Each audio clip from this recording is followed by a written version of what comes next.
చిత్తూరు జిల్లా పలమనేరు వీకోటలో ఉద్రిక్త పరిస్థితులు నెలకొన్నాయి.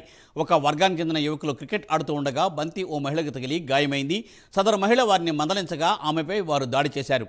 ఆమె పోలీసులకు ఫిర్యాదు చేయగా పట్టించుకోకపోవడంతో అందరూ కలిసి యువకులను అడగడానికి వెళ్లగా మాటివేసిన యువకులు మరికొందరితో కలిసి రాళ్లు, బాటిల్స్, రాడ్లతో దాడి చేశారు. దీంతో పలువురికి తీవ్రంగా గాయాలయ్యాయి. గాయాలైన వారిని ప్రభుత్వ ఆసుపత్రికి తరలించి చికిత్స అందిస్తున్నారు. గాయపడిన వారిలో బీజేపీ జిల్లా నాయకుడు మైదల రామచంద్రుడు కూడా ఉండడంతో వారు ధర్నాకు దిగారు. సంఘటనా స్థలానికి చేరుకుని ఎటువంటి అల్లర్లు జరగకుండా చర్యలు తీసుకున్నారు పోలీసులు. ఈ ఘటనపై ప్రజలందరూ సంయమనం పాటించాలని జిల్లా ఎస్పీ మణికంఠ చందవోలు తెలిపారు. ఘటనకు కారకులైన వ్యక్తులపై చట్టపరమైన చర్యలు తీసుకుంటామన్నారు జిల్లా ఎస్పీ.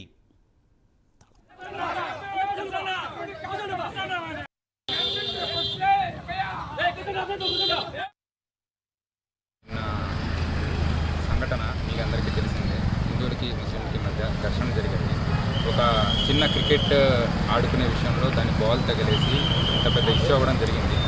సో మేము అందరినీ కోరుకునేది ఒకటే, అందరూ సంయమనం పాటించండి. నిన్న సాయంత్రమే నేను కలెక్టర్ గారు వచ్చి ఇరు వర్గాలతో మాట్లాడడం జరిగింది. ఈరోజు కూడా చర్చలకు కూర్చుంటాము. సో అందరికీ కూడా ఏదైతే సరే ఆమోదయోగ్యం ఉంటుందో ఆ రకంగానే మేము పీస్ కమిటీ మీటింగ్ ఒకటి ఆర్గనైజ్ చేసేసి ఎవరైతే తప్పు చేశారో వాళ్ళని అరెస్ట్ చేస్తామని మా నుంచి భరోసా ఇస్తున్నాము. ప్రజలందరికీ చెప్పేది ఒకటే, ఎవరు గుంపులుగా ఉండొద్దు. అండ్ వాట్సాప్ల్లోనూ లేదా సోషల్ మీడియాలో ఎటువంటి ఫాల్స్ న్యూస్ స్ప్రెడ్ చేయొద్దు. వీకోట టౌన్లో నిన్న సంఘటన